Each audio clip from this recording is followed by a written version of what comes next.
Good? Yep, good. Good. Okay, Hey guys, sorry about that. Bit of technical difficulties. Michelle getting the light right and me sneezing all over the place. Always happens. Alright, welcome to Hobby Business Hub, episode 10. Yes. So, I've got a bit of an interesting one tonight. The other day we did a review of our business and we went through some points that we want to focus on for the rest of 2018. Yes. So, what we did, we came up with 10 points we wanted to focus on for the remainder of 2018 to continue to grow Hobby to Business and Corp Financial. Yes. So, what we want to talk about tonight was and we've called them the 10 things to focus on for the remainder of 2018 to continue to grow your business. So, we're not going to go through all 10 tonight. What Michelle's done, she's actually whipped up a really good little printable excerpt that you can print off, and after the episode, Michelle will put the link on below in the comments, so you can jump on and print out all 10. But we'll only talk about, just to make sure the show doesn't go too long tonight and drag out, we'll only do 5 of them tonight, but you'll be able to click on the link and go and have a look at this beautiful little handout that Michelle's done that sort of outlines areas and the things, goes into detail more about what we're going to talk about tonight and the 5 points we're not going to talk about, which are so you can concentrate on these things and continue to grow your business. So, okay, so I'll get straight into it. Fire away. So the first one is reducing operational costs. Okay, the way you reduce operational costs is by looking at, if you buy equipment or things to make items that you on-sell, look for better customers. Better customers. Look for heaps of customers everywhere, But look for cheaper suppliers that maintain the quality and whatever your selling points are, your USP or unique selling points are that you have to maintain for your products. So, you've always got to look at what's a cheaper and better way to do things. Don't just keep running down that same path and not at least review it. Like, it's one of those things that you may look at it and not find a cheaper way to do it. But the fact that you've looked at it and you know that the way you're doing it is the cheapest way to do it, is you're knowing you're keeping your costs down. That's right. There might be someone who does, makes, for example, we work with somebody who makes cards. Now, it's sourcing cheaper products. They've actually now sourced some stuff from China. They get stuff sent over from a Chinese supplier, which is like about 100 times cheaper than the stuff they were buying at the local craft shop to make up these handmade cards and stuff. So she's sorted out a way to lessen the costs of her product. So, and like I said, it's not always about actually achieving lesser costs, but it is about measuring your business and making sure that you do actually have a look at it and know that the way you're doing it is the cheapest way to do it. Yeah, definitely important. Okay, so number 2, attracting and retaining new customers. You've always got to have a part of your business where you focus on how do you get out to new customers, how do you get more sales. Yeah. So there's got to be a review or an actionable part of your business where you actually sit there and say, well, Facebook is my major, for example, we're going to use one example. Let's go back to the card example again. Yes, yep. Since we're running along that vein anyway, this lady, sells a lot of cards locally at markets and through just word of mouth, which is a lot of times the best form of advertising. Yes. But what she's recently done is she's started to use Facebook as a tool. So she's now in Facebook selling groups and stuff like that for craft and cards, where she's now increasing more customers and exposing herself to a greater customer base. So you've always got to look at what are those, action steps you can take to increase yourself to or increase the exposure of your business to a larger group of possible sales. And that might be that you might be someone who is on Facebook a lot, but might have a lot of local markets and you don't utilise the local markets or anything like that. So, it's always looking at, don't think outside the box. There's always different ways you can look at, and there's customer referrals. You can set up that if someone gives you a customer referral, they get 20% off and things like that, so that people hand on your cards and stuff like that. Right. So, you know, or even just, there's always different markets you can get into. For example, with the card making, the doctor surgery that we actually go to, they actually have a little stand that actually has handmade cards. Yeah. News agents also sell handmade cafes. You know, a lot of the funky little cafes, they love, you know, the big push with cafes now, it's, you know, they have these funky little sales stalls in there, and, you know, these organic cafes where they not only sell, you know, organic produce and stuff like that, but they sell local, you know, artist produce type things. And hairdressers are another one. They love the handmade bracelets of jewellery, earrings. Yep. So there's always something, like different avenues and different markets that you can expose your so have a business think about to. it. Okay, so we'll skip a couple. Okay, we'll do our third one. We'll do improving productivity. Okay, a lot of people, especially when it's like a passive income or a micro business or working from home, get caught up in and get dragged away from things. You know, we've had a really big push lately from working mums, mums that were working. That's right. And are now at a stage where they're at home fully, but, you know, they're starting to push into running their own business from home.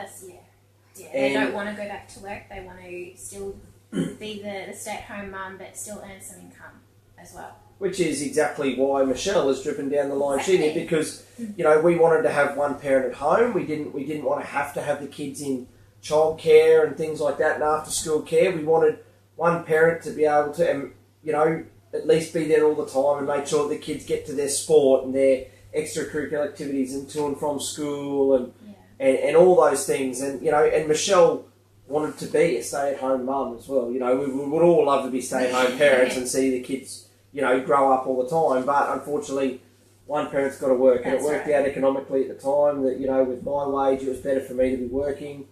You know, and which is sort of part of the driving point as to how Hobby to Business and Corp Financial came about, wasn't it? Exactly. When you got to that point where you decided it was time to get back into the workforce, you know, Michelle decided that she didn't want to miss out on all the kids' stuff, so it was about finding that niche business for herself, and that's sort of what developed Corp Financial, and then from Corp Financial, Hobby to Business, which is, you know, under the banner that we're talking you to tonight. So, but being like working from home and things like that can often lead to people losing time in their day.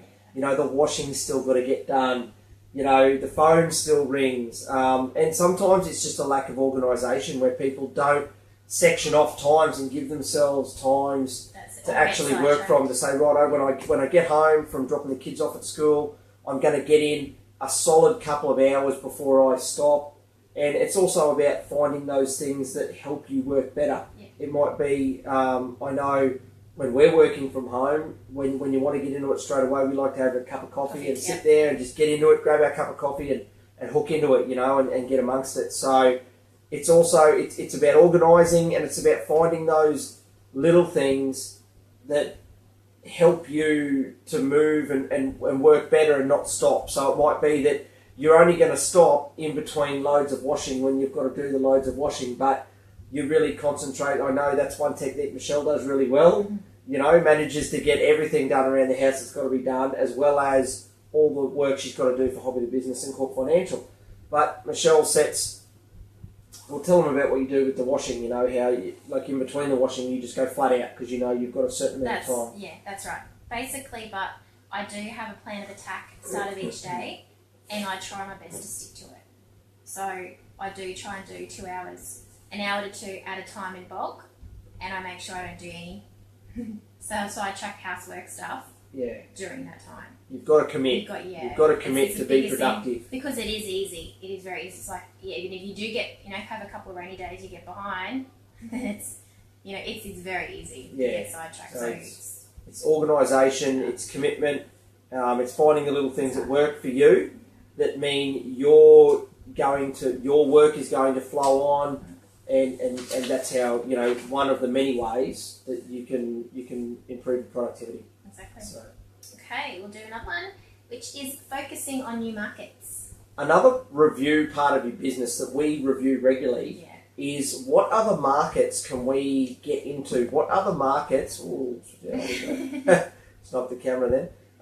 What other markets can we get into? And we often do a review, and that review might just be that we're, half an hour where we both jump on our computers and research and look at where new markets are pushing into for the things that we do. So sometimes it's just a matter of allowing half an hour once a fortnight or an hour once a fortnight and saying, right, this is my research hour and I'm going to look at other markets, I'm going to look at other competitors and things like that, which leads us into our next point. Which is keeping pace with competition. Okay, allowing that. The way we like to do it, we spend, because there's two of us when we do it, we allow half an hour on 1 week, and then on the alternative week, so say half an hour on the first week, we allow for looking into new markets and new areas we can push into, new products, things like that. On the second week, that half hour is that we allocate is spent on looking at our competitors and see what our competitors are doing. You've got to know what your competitors are doing. I guarantee they know what you're doing. So you've got to have a look. Sometimes competitors have got a really good idea that they just haven't nailed, and you can look at it and you can see what needs to be tweaked on it to make it the winning idea and the product for you. So, it's not about stealing ideas, it's not about anything like that, it's about understanding where the competition's at. And sometimes you'll see a little good idea here and a little good idea there, and all of a sudden, you see a couple of good little ideas that can morph into something that's going to be really big for you. So it really is, it's also not just about knowing what and researching what your competitors are doing, it's also about researching what your customers want. That's right. So, and it sort of ensures a way that you're always going to be at the forefront of people's minds. If you've always got the latest thing, they'll come to you. That's right. You will automatically get, the customers. You won't have to market to get customers. Marketing won't be, but it's just all about everything we've sort of really talked about is asking questions of your business and finding out where your business sits. Honestly, you've got to answer it. It's no good convincing yourself that everything's, you're doing the best job you can. No one is ever doing every minute, in whatever business you're in or whatever market you're in, things are changing, evolving. Constantly. And you've got to have that mentality that you're going to change and evolve and constantly change at the same time. So as long as you keep that mentality, you'll always be looking. If you're always looking and researching and allocating time to do that every week, you will be at the forefront. It's as simple as that. So make sure you do jump on. I will attach the link. It just takes you to a landing page and you just enter in your name, email address, and the link straight to you. It goes in more depth. Like there's little, there's questions to ask yourself. There's under one of them. There we go. Focusing on new markets. But it basically outlines everything in depth. So it's straightforward, it's real easy. With this document, you can grab this document and do a review on your business. Okay, and that's what it's all about. You've got to review all the time. Make sure you know where you're at, make sure you know where you're heading, and just know what else is happening out there in the market that you're in. So, all right, guys, thanks for watching this week. It's a reasonably short one, but Michelle's done some great work here with this, putting this together for you guys out there. So jump on. She'll post the link below in the comments and get amongst it. Review your business and find out how and where the areas your business can grow.